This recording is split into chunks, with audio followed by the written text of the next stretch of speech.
मन से विमान बनाया और उसमें बैठकर मैया देवहूति को त्रिलोकी की सैर कराई और इनके 9 कन्याएं हुई जो बड़े बड़े ऋषियों को ब्याही गई और इनकी सुंदर संतान हुई और 10वें रूप में बालक के रूप में परमात्मा स्वयं इनके यहाँ प्रकट हुए। कपिल तत्व संख्या का भगवान आत्मयाया, कपिल भगवान के रूप में स्वयं भगवान आए अवतार लेकर और सोई कमंडल उठाया। बाबा जी ने कहा देवी तुम यहाँ बैठकर इनका लालन पालन करो और मैं जाकर जंगल में इनकी तपस्या करूंगा।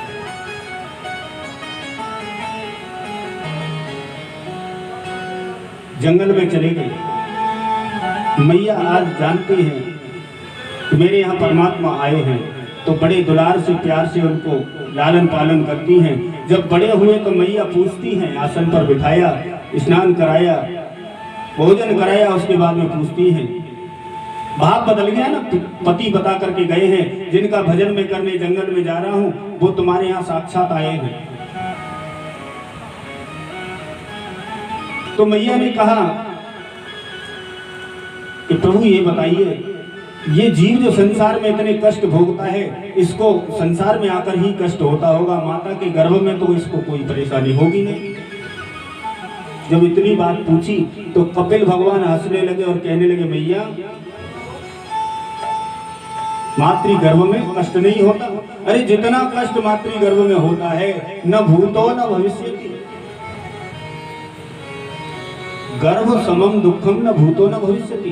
गर्भ में जितना दुख होता है प्राणी को उतना कभी न हुआ न होगा। ये छोटा होता है, कुछ कह नहीं सकता। माताएं कुछ गर्म चीज खा लेती तो ये छटपटाता है, कुछ कड़वा खा ले तो छटपटाता है। बड़ा और छोटे छोटे कीड़े होते हैं ना उसको काटते हैं, बोल नहीं सकता।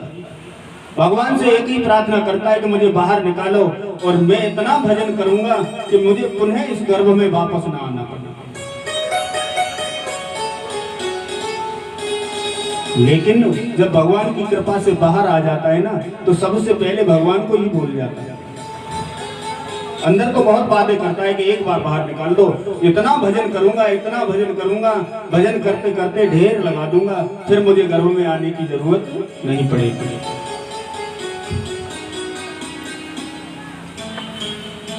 अच्छा बेटा इतना कष्ट होता है।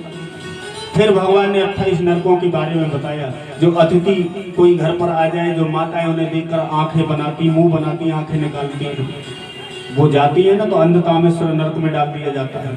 बड़े बड़े चोंच वाले पक्षी होते हैं वो आंखें हाँ महाराज छोड़ देते। जो दूसरों को देखकर ईर्ष्या करते हैं, जलते हैं ना, वो जलते हुए तेल में खौलते हुए कढ़ाई में डाल दिए जाते हैं, पकौड़ी की तरह फूल जाते हैं। अवश्यमेव भोक्तव्यम कृतम कर्म शुभाशुभम। जो व्यक्ति जैसा कर्म करता है सारी व्यवस्थाएं ऊपर बनाती हैं, उसी अनुसार उसे भोगना पड़ता है। हम चाहें जो कर्म हम कर रहे हैं पड़ोसी भोग ले, माता पिता भोग ले, संतान भोग ले, नहीं, तुमको ही भोगना पड़ेगा।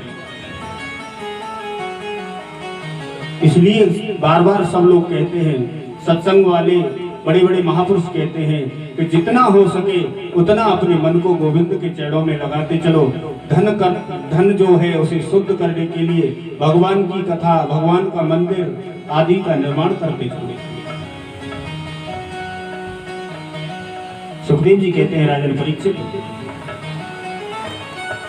ये तो इनकी कन्याओं का वर्णन, जो प्रसूति है ना वो दक्ष प्रजापति को ब्याही। ब्रह्मा ने दक्ष को देवताओं का अध्यक्ष बना दिया कि तुम आज से देवताओं की अध्यक्षता करोगे। और जब कोई चुनाव होता है उसी को पद मिलता है तो शपथ समारोह होता है ना, स्वागत समारोह। ऐसे ही हुआ, सभी देवता इकट्ठे हुए, भगवान शिव भी वहां पहुंचे।